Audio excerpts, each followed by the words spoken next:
అన్న పదం కొత్త ఆట నేర్చిందా పాపలాంటి లేత పదం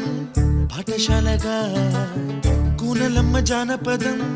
పల్లె దాటి వచ్చిందా చవళిల జానతనం పాట చూపగా కుంచెలో తాగే చిత్రాలు ఎదురొచ్చేలా అంతటా